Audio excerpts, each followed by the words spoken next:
Radio Publique Africaine.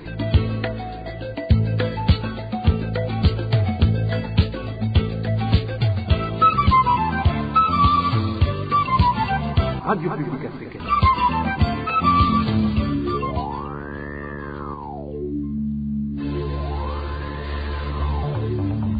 C'est le moment de suivre le journal parlé en français. À la présentation, Onésime Douchimakité. Ravi de vous retrouver à ce rendez-vous d'information de ce samedi 27 août 2022, dont voici le sommaire.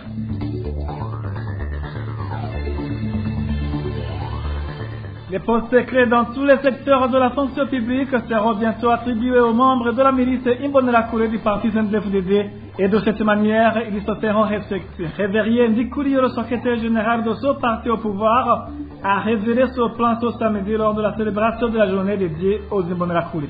Au sommaire également, le président Évariste Ndayishimiye semble ignorer le pouvoir que lui confère la Constitution par rapport à la prise de décisions contre les gens corrompus à l'intérieur de son régime.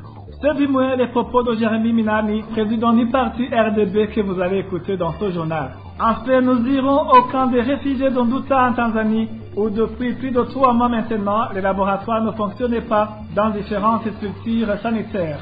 Voilà pour le sommaire.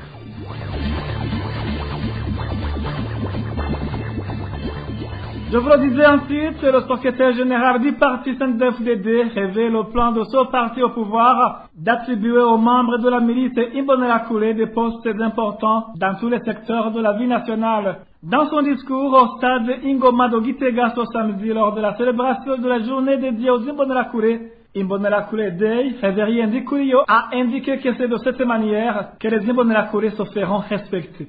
Suivez Révérien Ndikurio, secrétaire général du parti CNDD-FDD. Aujourd'hui, il est grand temps de se lever et faire le tout possible pour que tous les intellectuels et employés dans différents services soient des Imbonerakure. Par exemple, dans le secteur de la santé ainsi que dans d'autres secteurs. Nous voulons que toutes les nations depuis l'Afrique aient un regard positif sur les Imbonerakure. Oui, c'est possible que tous disent que les Imbonerakure doivent être respectés par tous. En page gouvernance, le président Évariste Ndayishimiye semble ignorer le pouvoir que le confère la Constitution par rapport à la prise de décisions contre des gens corrompus à l'intérieur de son régime. C'est du moins les propos de Jérémy Minami, président du parti RDB. Il fait savoir que la seule raison qui empêche le président Ndayishimiye de lutter contre la corruption est que le pouvoir du CNDD-FDD est fondé sur la corruption. Suivez plutôt Jérémy Minami, président du parti RDB.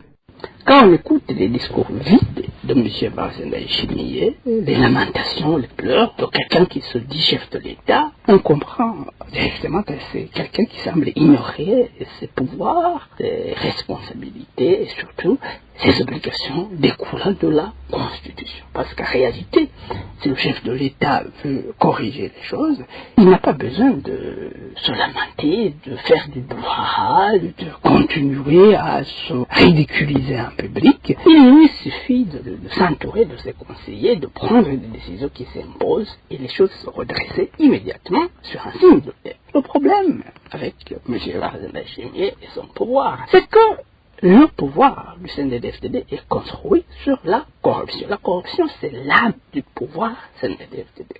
Souvenez-vous, depuis 2010, le CNDD-FDD reste au pouvoir en utilisant des mascarades électorales. On ne peut pas organiser une mascarade électorale sans s'appuyer sur une corruption de haut niveau. Souvenez-vous, M. Évariste Ndayishimiye lui-même l'a reconnu à maintes reprises que la corruption gangrène les institutions de l'État. Et maintenant, il vient de passer bientôt 2 ans au pouvoir, sans pouvoir éradiquer cette corruption. Lui-même, il a reconnu il y a quelques jours que c'est lui qui a ordonné l'emprisonnement du docteur Sahabou, qui était le médecin directeur de l'hôpital de Kira Hospital. C'est ça l'excellente définition de la corruption d'un chef de l'État. Un chef de l'État, c'est pas un magistrat, il ne ordonne pas l'emprisonnement d'une personne. Il peut demander qu'il y ait des enquêtes, mais il ne peut pas demander l'emprisonnement d'une personne. Alors la corruption dans tous ces aspects. On dit la corruption au pluriel. Ce n'est pas seulement donner de l'argent, il y a une corruption verbale, il y a une corruption que l'on fait en utilisant ses pouvoirs et ses responsabilités. Bref, tout le système de gouvernance du parti CNDD-FDD est construit sur la corruption. En plus, selon toujours Jérémy Minani, mettre en application ces menaces signifierait pour le président Ndayishimiye couper une branche sur laquelle on est assis. Encore une fois, Jérémy Minani. Parce qu'en réalité, il semble être comme un homme qui monterait sur un arbre, qui s'assoirait sur une branche de cet arbre, qui tenterait de couper cette branche. Alors, il réaliserait immédiatement qu'il va tomber avec cette branche et il va arrêter de couper cette branche-là. C'est ça le problème. M. Evariste Ndayishimiye, s'il tente d'éradiquer la corruption, il va constater immédiatement que c'est le pouvoir CNDD-FDD qui sera démantelé. Et il se heurte à ce problème. Parce que ce groupe, cette clique qui est au sommet de l'État, cette clique utilise la corruption électorale pour se maintenir au pouvoir. Souvenez-vous, en 2020, les élections ont eu lieu, le CNDD-FDD a perdu les élections, Evariste Ndayishimiye a perdu les élections, la même clique s'est réunie, a décidé d'écarter le verdict populaire et proclamer que M. Evariste Ndayishimiye a gagné et que le CNDD-FDD a gagné les élections. Voilà un produit de la corruption. Qui veut combattre la corruption? C'est pratiquement impossible. M. Evariste Ndayishimiye doit comprendre que la corruption, pour la combattre, il faut aller aux sources de cette corruption. La seule façon d'éradiquer cette corruption, ça passe par des institutions démocratiques, des institutions qui respectent la loi, qui reconnaissent et qui sont soumises à la loi. Il nous faut des organes de l'État qui sont soumis à la loi. Alors, il nous faut revenir dans un état de droit, et cela n'est pas possible aussi longtemps que le parti CNDD-FDD restera au pouvoir. Ce n'est pas donc la corruption qui est un problème. Le problème, c'est le système de gouvernance du CNDD-FDD. Jérémy Minani réagit après le discours du président Evariste Ndayishimiye selon lequel il ne tolérera plus la corruption. Toujours en page de gouvernance, la commune Mutambu de la province de Bujumbura est dotée d'un nouvel administrateur depuis ce vendredi 26 août 2022. Lidwine Haunimana, militante du parti CNDD-FDD, succède à Jean-Pierre Nyongao qui a été démis de ses fonctions au mois de juillet dernier sur ordre du ministre ayant l'intérieur dans ses attributions. Jean-Pierre Nyongao a été accusé d'avoir failli aux missions lui assignées et de mauvaise gestion des biens de la commune. Lidwine Habonimana, nouvel administrateur de la commune Mutambu, a été élu à 11 voix sur 18 conseillers communaux qui ont voté. Après une petite transition, nous parlons des nouvelles de la société. Les habitants de la province de Kalouzi s'insurgent contre les contributions intempestives destinées à la construction du stade situé au chef-lieu de cette province. Ces habitants indiquent qu'ils contribuent pour la construction de ce stade depuis 2015, mais que ces contributions continuent jusqu'à aujourd'hui. Plus de détails avec Eloge de Vermèche. C'est en vient de passer que les habitants de la province Kalouzi sont contraints de donner des contributions destinées à la construction du stade au chef-lieu de la province. Celui qui n'obéit pas à cette exigence se voit perturbé dans toutes ses activités, indiquent nos sources. Et c'est au moment où ces habitants révèlent qu'ils n'ont pas été signifiés de la période durant laquelle la collecte de ces contributions va durer. Les commerçants sont exigés de contribuer 5 000 francs burundais chacun et celui qui n'obtempère pas voit son stand fermé. Un simple citoyen doit donner soit 1 000 francs ou 2 000 francs pour éviter d'être malmené. Ils installent une barrière et si par exemple tu te rends au marché, à l'église ou à un robinet public pour pouvoir puiser de l'eau, tu ne peux pas passer sans avoir montré ta quittance. Autre chose, il n'existe pas de période prévue pour la collecte de ces contributions forcées. Pour le moment, ils sont en train de collecter ces contributions et quand ils vont totaliser le montant qu'ils souhaitaient, ils vont donc s'arrêter pour revenir dans les prochains jours. Ces habitants se lamentent que l'argent contribué serait par après détourné vu l'avancement des travaux de construction de ce stade. Cet habitant pointe du doigt les individus appelés les fournisseurs de matériaux de construction d'être derrière les détournements de leur argent. Ce qui attriste les habitants, c'est que cet argent est partagé au niveau de la province par un groupe de personnes qui prétendent être des fournisseurs de sable, du moellon et du gravier. Au lieu d'utiliser l'argent collecté dans les activités de construction de ce stade, ce groupe préfère plutôt partager le montant et chacun empoche sa part, d'où ces contributions sont devenues interminables. Sur ces lamentations, la rédaction de la RPA a essayé de joindre Karine Barushimana, gouverneur de la province de Karouzi, mais son téléphone sonnait sans que personne ne décroche. Merci à toi, Elo. Je disais les méchants, toujours à ce chapitre, certaines femmes qui vivent du petit commerce au centre-ville de Bujumbura font face dans leur quotidien à de nombreux défis. Bien qu'elles aient été réjouies d'une certaine accalmie ces derniers jours, elles sont pour le moment tourmentées par des éléments de la police. Ces derniers n'hésitent même pas à les dépouiller de leurs marchandises, la seule source de revenus pour la survie de toute une famille. Le point avec Emile Nibasumba. La mairie de Bujumbura a interdit depuis un certain temps le commerce ambulant dans la ville et surtout autour de l'ex-marché central. Cependant, de nombreuses femmes qui faisaient ce commerce ont décidé de le poursuivre. Pour elles, il n'y a pas d'autre choix. Nous vendons des petits capitaux au centre-ville de Bujumbura. Nous sommes de différentes catégories. Parmi nous, il y a des veuves, des femmes qui ont des maris, qui n'ont aucun travail et des filles mères. Au cas où, le maire de la ville a pris la décision de nous interdire de faire notre seul métier. Nous n'avions pas de choix. Nous avons pris la décision de continuer, tant bien que mal, et cela malgré les risques que nous courons. Nous ne pouvons pas rester les bras croisés alors que nos enfants sont en train de mourir de faim. On a accepté de se faire tabasser par les policiers. Cette femme indique que le grand défi dans leurs activités, ce sont des policiers. Vraiment, nous menons une vie difficile avec notre travail de vendeuse ambulante. Chaque jour, les policiers nous pourchassent. Il y a les risques de nous faire chaque fois percuter par les véhicules lorsque nous fuyons les policiers. Parfois, ils abîment même nos marchandises. C'est vraiment horrible. Selon ces femmes, aujourd'hui, il y a une accalmie. Nous demandons à l'État de nous laisser exercer notre métier. Pour le moment, nous profitons de cette période de vente de cahiers. Nous nous pointons à côté des grossistes de cahiers et ça marche, on nous laisse tranquille. Ce qu'on est en train de gagner nous serait ce que de quoi faire la survie de nos familles. La rédaction de la RPA n'a pas encore pu joindre le maire de la ville de Bujumbura pour lui demander ce qu'il pense sur la demande de ces femmes. Merci à toi aussi, Emile Nibasumba. Je vous le disais en titre, depuis plus de 3 mois maintenant, les laboratoires ne fonctionnaient pas dans différentes structures de santé au camp de réfugiés d'Onduta en Tanzanie. Pour soigner telle ou telle autre maladie, l'on ne se base que sur les symptômes. Marie-Ange Irakozé nous fait le point.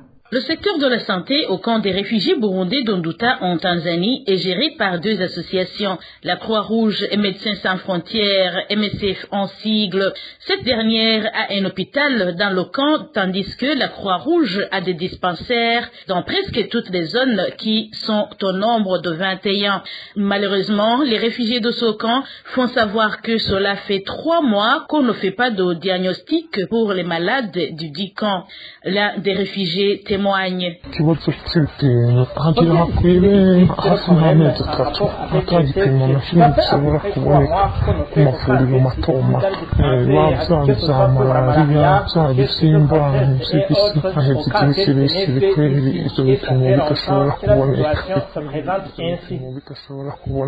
L'une des conséquences liées au manque de ces examens de santé, c'est que les médecins traitent des malades sans savoir de quoi ils souffrent réellement.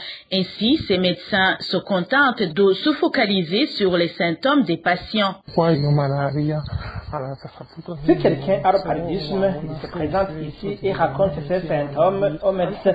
Ce dernier lui donne des médicaments contre la malaria. Mais vous savez que les gens n'ont pas le même organisme. Il y a ceux qui ne présentent ni la fièvre, ni aucun autre symptôme de la malaria, alors qu'ils ont déjà attrapé cette maladie.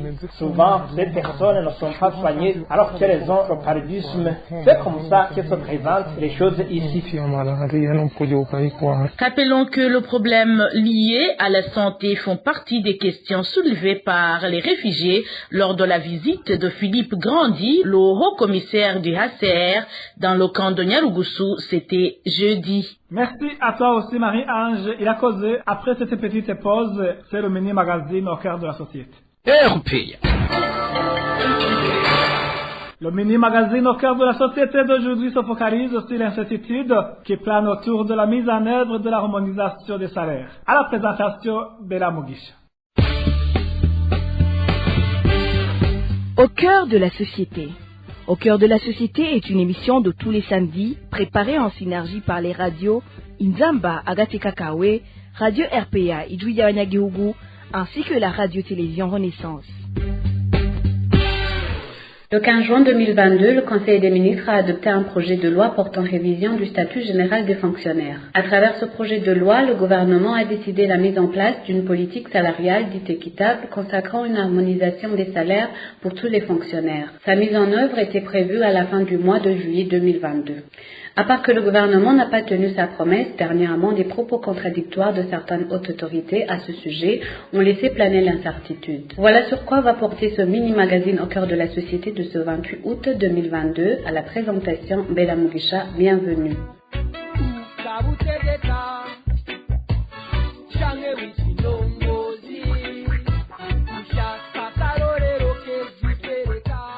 Le gouvernement a prévu 5 milliards et 34 milliards respectivement pour les années budgétaires 2020-2021 et 2021-2022 pour financer la compensation des victimes de ces disparités salariales. Mais aucun sou n'a été remis aux fonctionnaires. Même pour l'année budgétaire 2022-2023, une enveloppe de 37 milliards de francs burundais a été récemment votée pour financer l'harmonisation salariale des fonctionnaires. L'espoir des fonctionnaires de voir un léger mieux n'a pas duré longtemps car à la fin du mois de juillet, ils n'ont rien trouvé sur leur compte. Pire encore, le ministre des Finances Domitien Ndirukugayo a indiqué que l'harmonisation des salaires nécessite d'abord l'intervention des experts internationaux. Il s'exprimait le 8 août lors de la présentation des réalisations trimestrielles de son ministère. Ce n'est pas un travail que l'on fait en une journée, ça peut même prendre plus d'un mois. Vous pouvez être tranquille, comme l'ordonnance est là, nous sommes en train de travailler pour que les choses aillent vraiment en ordre. Ce n'est pas une mission d'ici au Burundi qui doit paraître des salaires. C'est une mission que nous devons aussi chercher à partir de l'extérieur. Parce que nous n'avons pas la compétence pour faire ça. Et là aussi, nous devons passer un marché pour leur demander de faire le travail. Le vice-président de la République, Prosper Bazombanza, n'a pas tardé à contredire le ministre des Finances. 2 semaines après, il a indiqué que la politique d'harmonisation des salaires suit son cours normal et que les experts internationaux ne sont pas nécessaires. Soyez tranquille, que plus personne ne déconcerte les gens en affirmant que cette opération va durer une éternité ou qu'il nous faut des experts venus de l'étranger. Ce ne sont que des prétextes, ce n'est pas du tout vrai. Nous suivons de près le dossier, soyez tranquille et patient, tout va bien se passer.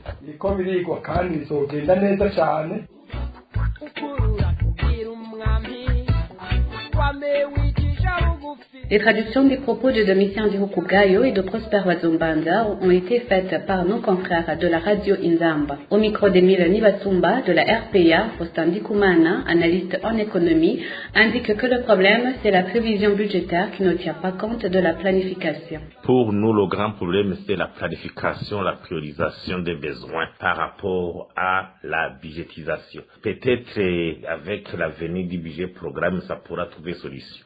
Mais depuis longtemps, nous avons constaté qu'il y a vraiment un manque de planification par rapport aux prévisions budgétaires. Il y a une différence entre les projets, les plans prévus dans le budget et les prévisions dans les recettes fiscales et comment ils sont gérés. Donc, la capacité d'arrimer les recettes publiques à la planification priorité vraiment est faible. Ça fait qu'il y a alors certaines imprévus, certains programmes improvisés qui ont un coût élevé, qui viennent, on ne sait pas s'ils procurent des intérêts à certains cas privilégiés et qui reçoivent de l'argent immédiatement. Alors que cette politique d'harmonisation salariale est une politique qui date de longtemps et avec la libération des annales. Donc j'imagine que ça serait censé que la situation se bloque de façon impromptissante, toutefois qu'il y ait des raisons visibles. Parce que si on en arrive à signer les deux ordonnances des deux ministres et on ne comprend pas comment ça peut être bloqué à la dernière minute. Mais comme justement au niveau des prévisions, des fois, comme ce manque de liaison était déjà décelé depuis longtemps, ça peut être la cause, parce que si on planifie sans avoir prévu comment les recettes seront adaptées à certains programmes fixés, on essaie de trouver un motif, un échappatoire, un alibi, alors que réellement ça devait être. Mais sinon, même ailleurs, on fait d'abord un recensement des fonctionnaires, on analyse les secteurs où il y a un pléthore, on fait un redéploiement, puis on harmonise les salaires selon les capacités de ressources nationales, selon les priorités, et puis on essaie quand même d'arbitrer et de limiter les injustices au niveau du secteur de la fonction publique. Parce que si la fonction publique ne parvient pas à s'acquitter de sa mission de façon correcte, c'est l'État tout entier qui est mis en cause. C'est le rendement du secteur public qui est mis en cause.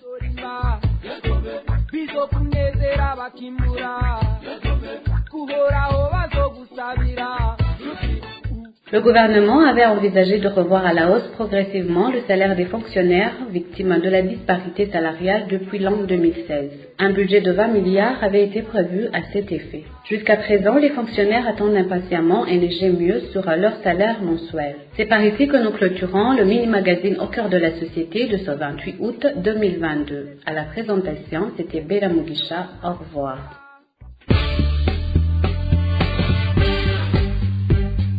C'était l'émission Au cœur de la société. Merci à toi aussi, Bella Mugisha. Merci, mesdames et messieurs, d'avoir prêté oreille attentive. Ainsi s'achève cette édition. Merci aussi à l'équipe de la rédaction et à l'équipe technique pour les bonnes collaborations. À la présentation, vous étiez avec Onedim Dushimagit. Bon week-end à tous.